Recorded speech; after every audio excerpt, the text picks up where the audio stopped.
What then is time? Plato, in his dialogue The Timaeus, gave a famous answer that I'm going to read here. Now, writes Plato in Zale's translation, the one you can find in the Plato Complete Works, edited by John Cooper. Now, when the Father who had begotten the universe observed it set in motion and alive, a thing that had come to be as a shrine for the everlasting gods, he was well pleased, and in his delight he thought of making it more like its model still. So as the model was itself an everlasting living being, he set himself to bring this universe to completion in such a way that it too would have that character to the extent that was possible. Now it was the living thing's nature to be eternal, but it isn't possible to bestow eternity fully upon anything that is begotten. And so he began to think of making a moving image of eternity. At the same time as he brought order to the universe, he would make an eternal image, moving according to number of eternity remaining in unity.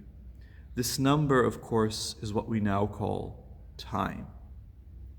So already on the face of this, we see that there's a theological context, right? So he mentions the Father who had begotten this universe, and that the universe had come to be as a shrine for the everlasting gods.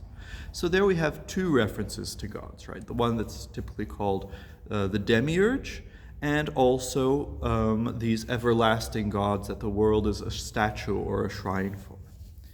But the commentator of Plato, Proclus, from the 5th century of the Common Era, he found many more references to divine causes of time in this passage. So to begin with, Plato in the Timaeus often refers to the world itself as a god. There's the demiurge, the god who creates the world, but he creates the world as a generated god. And so here we have that the whole world, right, of which time is, as it were, an aspect or some kind of higher superior part or cause, the whole world itself is a god. And when Proclus searches for mythical identifications for the demiurge and the world, qua gods, he identifies them with Zeus and Dionysus, respectively. Now, besides that, we hear about how the demiurge, or the craftsman or engineer of the world, he makes it looking towards a model, a paradigm, which is the eternal, intelligible living being, right? The living being itself. This too, for Proclus, is a god. It too is one of the divine causes of the world. After all, it serves as a model, as a norm for a god, the demiurge. So it too must be also something divine. And when he's in a mythical mood, Proclus will identify this with Phanis, with the original eros that's talked about in Orphic texts.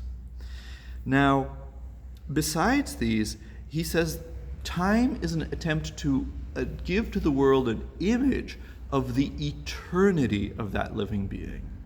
And eternity, aion, is itself also identified with the god. It is the divinity that is the very life of being, right? And there were cults of Aion as a god in antiquity, and it is mentioned as such in the Chaldean oracles, an important text for Proclus and other Platonists in late antiquity. And this eternity, he tells us, remains in unity. And indeed, Proclus, following Plato, conceives eternity not as an infinite duration without beginning or end, but rather something that is purely in the present. And so it refers to something else, this pure present, which it never deviates from, which it always is in. And this is its remaining in one. And again, what is this one but if not another God, a God that is the heart of eternity, the same way that the eternity is at the heart of the living being itself, the model for the world. And so it's as if we have, as it were, a series of Russian dolls of gods. And so at the very core, we have again this one which refers to yet another God, one that in the Chaldean text is called the Father, simply. Not the Father of this world, not the Father in craftsmen, but the Father, right? And furthermore, he says that this eternal image, which is time, it moves according to number. And for Proclus, this is not an innocent reference, but he asks, which number? What number serves as the norm for time here? For Plato says that time is a number, but it's made according to some other number. What is this other number? And again, we have, for Proclus, an identification of this number as a god. It's a divine thing, or even a set of divine things. In Orphic texts, it's talked about as night. And in Plato's works, it's the place beyond space, the place beyond the heavens that the gods go to feast on the knowledge of true being that he talks about in the Phaedrus. And finally, last but not least, time itself is a god for Proclus.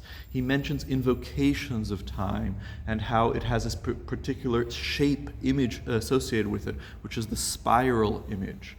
And he discusses how it is a god responsible for making sure that everything happens when it should happen.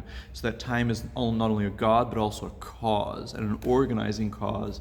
And so it's not a cause of things perishing or disappearing or being forgotten. Rather, it's a cause that gives being to things, like putting them in the right place within the sequence of events.